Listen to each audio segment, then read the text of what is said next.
ఓం మహాగణాధిపతయే నమః. ఓం గురుభ్యో నమః. ఓం శ్రీమాత్రే నమః. అరుణాం కరుణాతరంగితాక్షీం ధృతపాశాంకుశపుష్పబాణచాపాం అనిమాదిభిరావృతాం మయూకైః అహమిత్యేవ విభావయే భవానీం. శ్రీమాత్రే నమః.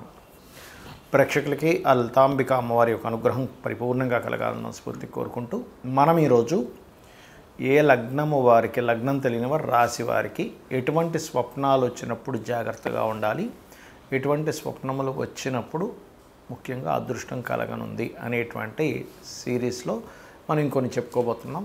అయితే ఇక్కడ ప్రధానంగా స్వప్నానికి కొన్ని రూల్స్ ఉన్నాయి, రెగ్యులేషన్స్ ఉన్నాయి, మనకి స్వప్నశాస్త్రంలో చెప్పడం జరిగింది. అయితే దీని గురించి నేను మీకు ఎండింగ్లో చెప్తాను. సో వీడియో ఎండింగ్ వరకు చూడండి. స్వప్నం అనేటువంటిది ఏంటంటే ఒక దేవత స్వప్నంలోకి వస్తుంది, లేకపోతే మనకి ఇన్సిడెంట్స్ స్వప్నంలోకి వస్తాయి. అలాగే మన పితృదేవతల స్వప్నంలోకి వస్తారంటే అది ఒక యాక్సిస్ ఉంది, మనకి ఎవరైనా రావడానికి యాక్సిస్ ఉంది. కాకపోతే దీనివల్ల మనం ఏం తెలుసుకోవచ్చు, ముందుగా మనం ఆ స్వప్నం ద్వారా దాన్ని డీకోడ్ చేసుకొని ఒక నిర్ణయం తీసుకుంటున్నాం, ఒక పని చేస్తున్నాం, అది ఎంతవరకు కరెక్ట్ అనేటువంటిది మనకి స్వప్నశాస్త్రం చెప్తుంది. ఒక్కొక్క లగ్నం వారిది మనం తెలుసుకుందాం. కన్యవారికి కనుక చూసుకున్నట్లయితే కన్యా రాశి లేదా కన్యా లగ్నము చూసుకున్నట్లయితే ప్రధానంగా ఇక్కడ ఏంటంటే మీకు మీ యొక్క లగ్నానికి సహజంగానే మేనేజింగ్ స్కిల్స్ ఎక్కువగా ఉంటాయి. ఎటువంటి పనైనా సరే చూసి నేర్చేసుకునేటువంటి శక్తి ఉంటుంది. అయితే మీకు స్వప్న సంబంధించినటువంటి విషయంలో ప్రధానంగా మీకు పూర్వజన్మ కర్మని అందించేటువంటి గ్రహాలు స్వప్న శాస్త్రంలో స్వప్న రూపంలో మీకు వచ్చినట్లయితే మీకు నీరు ఏదైతే ఉంటుందో, నీరు, అగ్ని, గుహలు, ఇవి మీకు ఈ యొక్క ప్రదేశాల్లో ఇబ్బంది పడినట్టుగా కనుక వస్తున్నట్లయితే మీకు ఖచ్చితంగా సంథింగ్ ఏదో జరగబోతుంది, నెగటివ్ సంబంధించినవి జరగబోతుంది. అంటే నీళ్ళల్లో పడిపోయినట్టుగా లేనట్లయితే ఏదో కొంతమందికి నేను చూసినప్పుడు ఏంటంటే ఆహారము వాళ్ళు స్వీకరిస్తున్నారు, ఆహారం ఏదో పాడైంది తిందాం అనుకుంటే, తెల్లటి ఆహారం అది, లేదా పుష్పాలు పూజకి పెడదామనేసరికి పుష్పాలన్నీ నల్లగా వాడిపోయి ఉన్నాయి.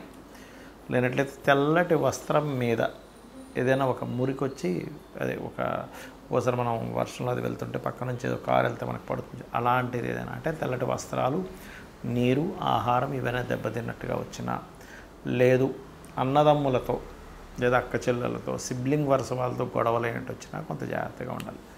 అలా కాకుండా అమ్మవారు స్వప్నంలోకి వచ్చిందనుకోండి చాలా మంచిది. అలాగే అందులో ప్రధానంగా లక్ష్మీదేవి యొక్క ఆరాధన, లేదా ఏదైనా క్షేత్రానికి వెళ్ళినట్లు దూరంగా ఉండేటువంటి క్షేత్రానికి వెళ్ళారు, చాలా మంచిది. అదేవిధంగా కొన్ని కాంపిటేటివ్ రిలేటెడ్ సంబంధించిన విషయంలో గెలిచినట్టుగా వస్తూ ఉంటుంది కొంతమందికి, అది కూడా చాలా చాలా చాలా మంచిది కన్యవారికి కనుక చూసుకున్నట్లయితే. ఇక మీకు ఎటువంటి స్వప్నం వచ్చినా కూడా మీరు ఉదయం నిద్రలేచిన వెంటనే గజేంద్ర మోక్ష ఘట్టంతో పాటు వెంకటేశ్వర స్వామి యొక్క ఆరాధన చేయండి, అన్ని విధాలా బాగుంటుంది.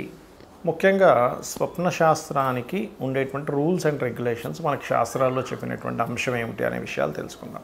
మీకు ఏదైనా ఒక స్వప్నం వచ్చింది అనుకోండి, ఆ యొక్క స్వప్నం ఏదైతే ఉందో దానికి సంబంధించిన విషయంలో మనకి చూడండి, ఎవరైనా డాక్టర్స్ని కన్సల్ట్ చేసిన సైంటిస్టులు ఏమంటారు, మీరు పొద్దున్నంతా మీరు దాని గురించి ఆలోచించారండి అందుకే వచ్చింది అంటారు. అది 100% కరెక్ట్, అందులో డౌట్ ఏం లేదు, 100% అది నిజం.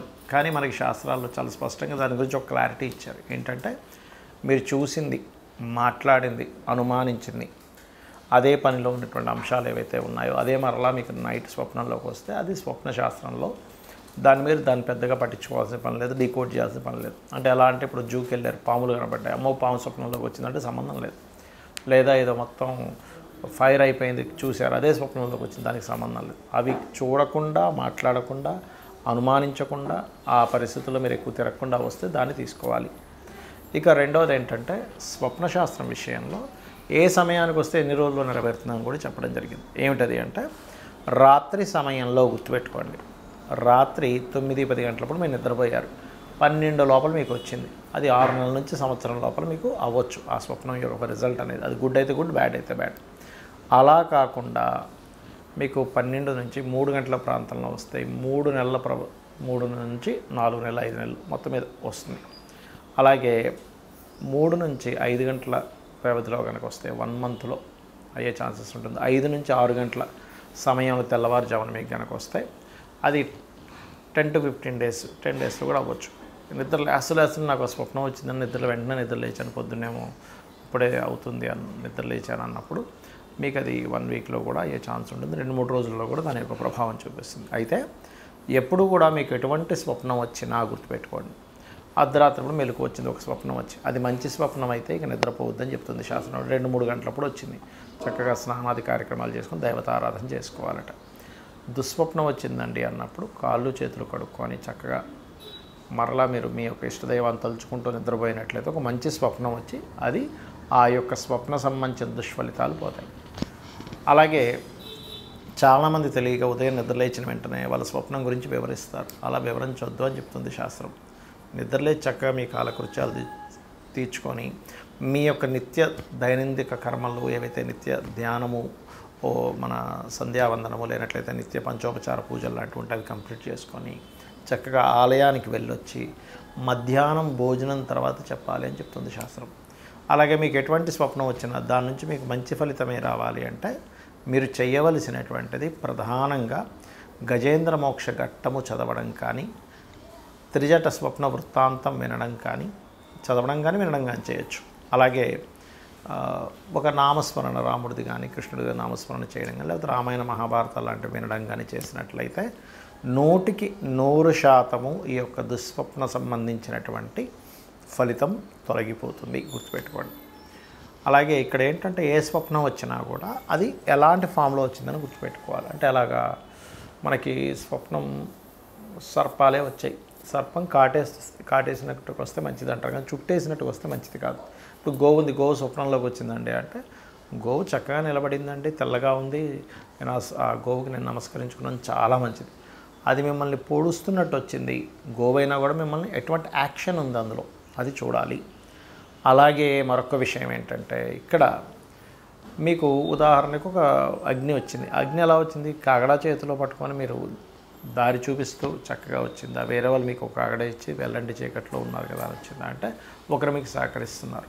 స్వప్నాన్ని ఎప్పుడు కూడా అది ఆ ఫీల్ ఎలా ఉంది మీకు స్వప్నం వచ్చినప్పుడు, అది ఎటువంటి పదార్థాలతో వచ్చింది అనేటువంటిది ప్రతి స్వప్నానికి కూడా ఒక డీకోడింగ్ లాగా మీకు ముందుగా ఫ్యూచర్ చెప్పేలా ఉంటుంది. ఎందుకంటే చాలామందికి చూడండి కొన్ని ప్రదేశాల్లో మనం నలుగురితో కూర్చున్నప్పుడు ఇదంతా నాకు ఆల్రెడీ ఒకసారి కల్లోకి వచ్చిందంట. ఎలా వచ్చింది మరి, ఫ్యూచర్లో జరగబోయేది ముందుగా ఎలా కల్లోకి వచ్చిందంటే స్వప్నం అనేటువంటిది అదొక శాస్త్రము, దాన్ని బృహస్పతి కూడా రచించాడు, దాని గురించి అనేకమైనటువంటి వాటిలో ఉంది. కాబట్టి ఇది మూఢనమ్మకంగా తీసుకుంటే మీరు ఇందాక నేను చెప్పాను కొన్ని విషయాలు ఆల్రెడీ చూసిందే వచ్చిందండి దాన్ని తీసుకోకండి. అలా కాదు, ఇది ఒక శాస్త్రంగా మీరు పరిగణిస్తూ దీన్ని స్టడీ చేస్తుంది. ఎందుకంటే ఇక్కడ మీకు నష్టపోయేది ఏం లేదు. దుస్వప్నం వచ్చింది, చక్కగా మీరు గజేంద్ర మోక్షం వినడమో చదవడమో చేస్తారు. మంచి స్వప్నం వచ్చింది, దాని రిజల్ట్ మీరు చూస్తారు. శ్రీమాత్రే నమః.